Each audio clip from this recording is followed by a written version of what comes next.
Alright. Confirmed. Oh, wait, hold on. Let me save the thing here so I don't forget. Okay.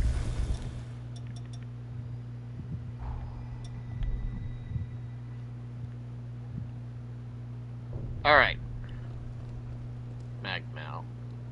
Okay, so just off the bat, Magmel. So Lu's last name is Magmel, so she is definitely royalty. So wait.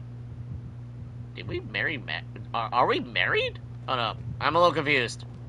Super duper confused. Wifey. You may find hot springs and baths at various locations throughout your frontier. You can bathe in them along with the partner traveling with you. By bathing, you may acquire recipes for item synthesis. I'm sorry, what? I'm sorry, what? I'm sorry, what? I am by myself! I don't know what I was expecting. Oh well. I was expecting something goofy, but no. What was the line from Neptune from Neptunia? We can't have that kind of thing here, silly. Otherwise we'll have to raise the age rating on this game, and we can't do that. And we can't release the game. Okay. I'm assuming this is training area. So let's explore. We explore the base. This is obviously the base. It is definitely bigger than the hideout we had in Code Vein 1. R1 and pause me to photo mode. Ah, thank you. Ah. But I have no reason to find spot for that yet. I want to find wifey, or are we just alone or lonesome here?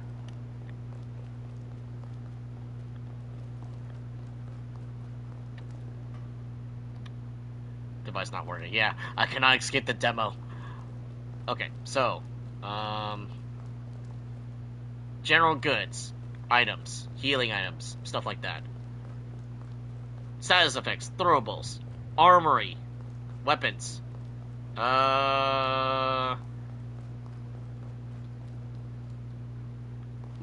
hold up.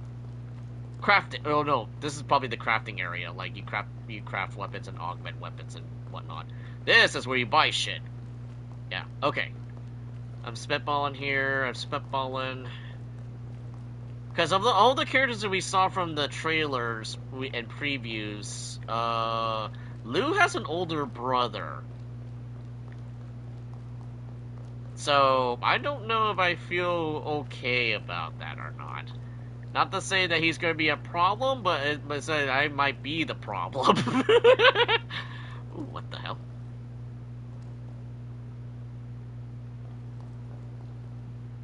I literally thought that was a freaking basket from, like, a store. The Necronomicon Ex Mortis. Bird people? Yeah, no way hell you're not telling me that's not one of the Wayfarers from Elden Ring. The Birdman, but it's a bird woman. I don't know. Okay, so I don't know if that's story related, but I think the elevator is where we leave to go out into the world. We have super important meetings.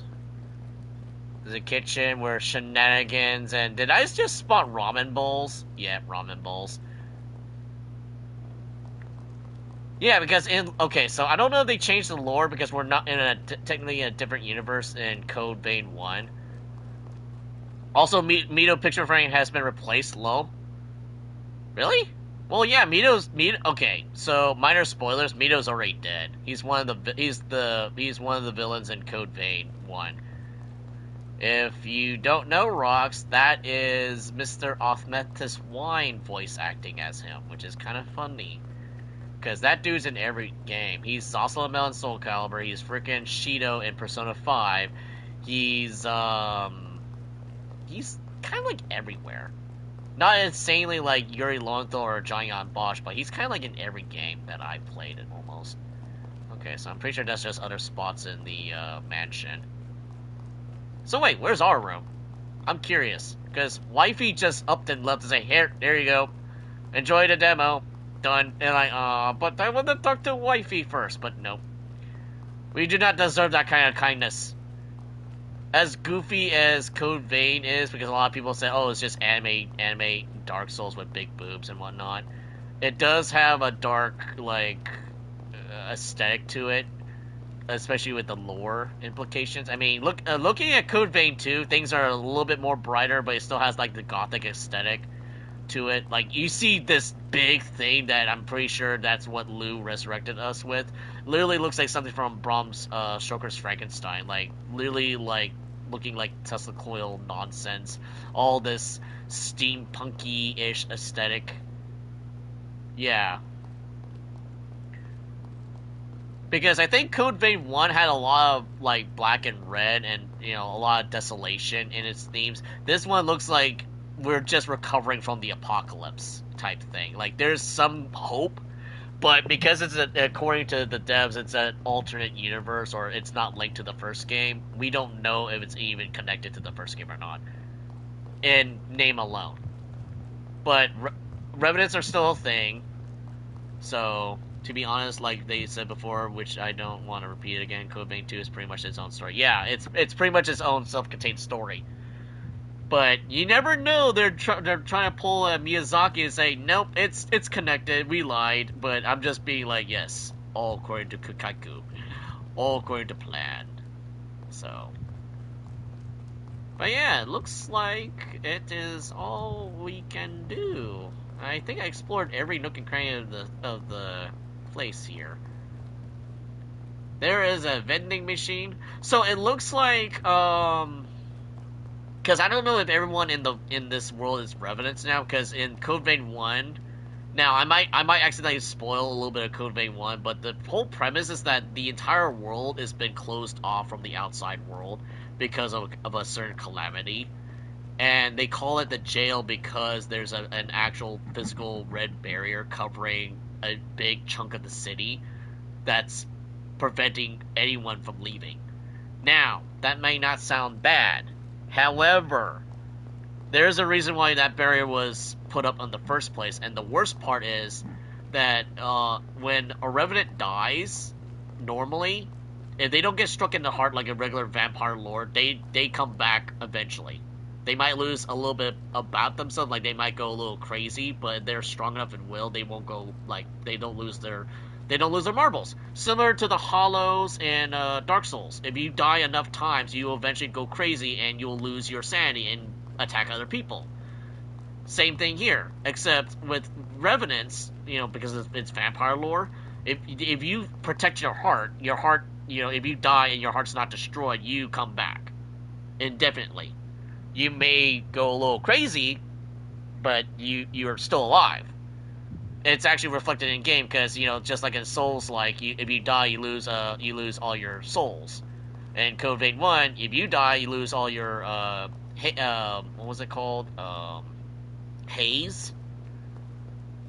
But yeah, it's kind of like that. And I'm just going through Code Vein lore here. And then the reason why they put up the barriers is because there was something else that was attacking the city, and that was like their only option they could do. However, by doing so, they isolate themselves from the outside world, and, you know, shit's already happening inside the boundary of the city when they blocked everything off. And Revenants were already losing their marbles already because they kept dying, and they became a thing called the Lost, which are Revenants that have lost their marbles and become Berserk, which are the majority enemies in Code Vein. And there's many versions of these lost Revenants. Like, there's, like, ones that actually look like foot soldiers, ones that actually have guns. Some of them actually get mutated and turned into, like, actual beast monsters. Some of them actually look animalistic. Hell, there's even one that literally looks like Goth Miku. And I think I have a good, like a good portion of her, a good segment on her in my Code Vein, you know, GMV video. That literally has the Goth Miku, which I unfortunately don't get that armor set because it's too skimpy, and unless you play with mods, you don't get that. But yeah, Goth Miku, you got like crazy fatties, like traditional Dark Souls fashion. You got fatties who are super tanky. have big ass weapons that somehow hit you with weird hitboxes and stuff like that, spellcasters and you name it. But you know, yeah. Like I said, it's a little too early to digress into the aesthetic, because I know a lot of people were complaining, oh, this is not grungy or metal enough. But it's like, dude, the game's not even out yet, and just looking at the interior here, you already have like a gothic steampunky environment here. I mean, look at this. This thing looks like the literal what's that thing called? I've seen it a couple times in not Mass Effect. What was that game called? Shit, I don't remember because I never played it fully. I only played it off a friend's thing. What was it called? It's not Elder Scrolls, but it's not made by Bethesda. I forgot what the game company was, but it was literally damn. What's going on with me today? I've been naming off lore and shit, but I can't remember the damn game's name. Okay. So if anyone can remember, I'm gonna try my best here. It's based off, I think it's based off America, but it's like 1912. Oh, BioShock! There you go, BioShock. It was BioShock. It reminds me of something from BioShock. Like it had like massive steampunky vibe going. Right? Because BioShock is like an alternate 1912 history thing where like America somehow got super technically advanced and how somehow like crazy shit happening. It's kind of like its own form of Fallout, but not Fallout. I don't know. I never played that, so it's going to be a little bit hard to explain. Oh my god. I don't know why it just dawned on me. We could jump?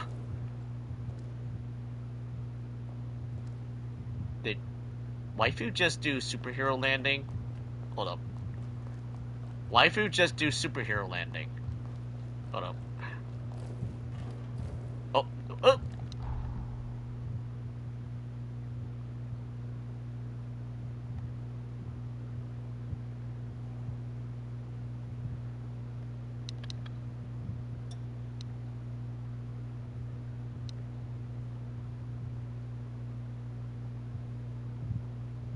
You know what's really funny? The way I made her literally looks like she's a little bit older in this version, because it's still technically the same character, at least in my eyes. So she kind of looks a little bit different, but it looks, I think it gave the illusion that she's a little bit older from her Code Vein 1 iteration.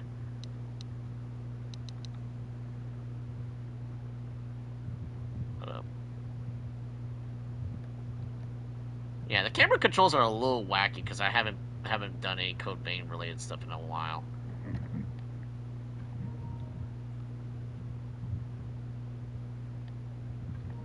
Okay. Well, thanks, BC, for showing me the shortcut because I wouldn't really discover it. And that's probably the main menu stuff. Status. Quest log. Yep.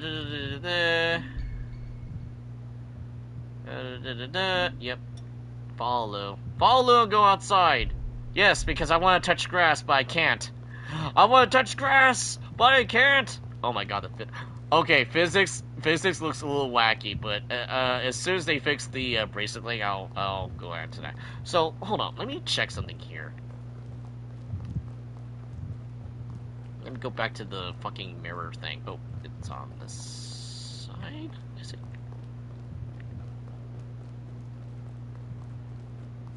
I think it's this side. Where's that nonsense? No. Oh. Something tells me we can go through that door because there's some light peeping out at the door there. I don't know, I'm trying to see if there's any secrets I can unveil here. Like, for example, for some reason, I get a feeling we're going to fight something that's Frankensteinish related, because a lot of the monsters in Code Vein 2, at least what we've seen so far, definitely look a lot different from what we fought, because a lot of the Revenants had like a grungy metal vibe, almost like akin to Mad Max fused with like some sort of heavy metal stuff going on. I don't know. I'm not really much of a metalhead, so I have a wrong way of saying it. Right now, there's everything in the demo, just as far as so far. Just yeah. That's pretty much what I meant. I'm pretty much just trying to figure out stuff. Like, obviously, you could probably play Vamps music off here, because Vamps is the main reason why Code Vein is literally how I got into Vamps, because I wouldn't really know. For some reason, I'm just half expecting Louis, Yakumo, Mia just be partying over here. But yeah. For some reason, and this is just me spitballing, for some reason, I wouldn't be too surprised if this mirror, this window here, the big glass window here, I wouldn't be too surprised if either it's plot related, like, oh, something happens, and or it is literally the stairway to the final dungeon or final boss location. I wouldn't be too surprised. This is what happens if you play enough JRPGs and enough stuff to figure out, hey, this stuff is pretty. Oh, and that's healing. Yep, healing is a healing. Healy's a healy. Healy. You only get so much healing, and that's it. But yeah, a lot of books. Or I think they're books. No, those are partials. But yeah, without thinking too much about it, that's all I can summarize at this moment. But yeah, not much to try to go for here, because we still know that there's time travel shenanigans in Code Vein 2, but without actually knowing too much from off the demo, that's all we can try to think of. Ooh, here we go. Maybe we can find some clues in the pictures, which doesn't look like that much, because it looks like it's just repeating itself. But the statues, however, I think they'll just look pretty, because I don't think there's actual bird people here, as far as I know. So, but yeah, unless they disable fall damage because you can jump now, because you can jump good now, is different.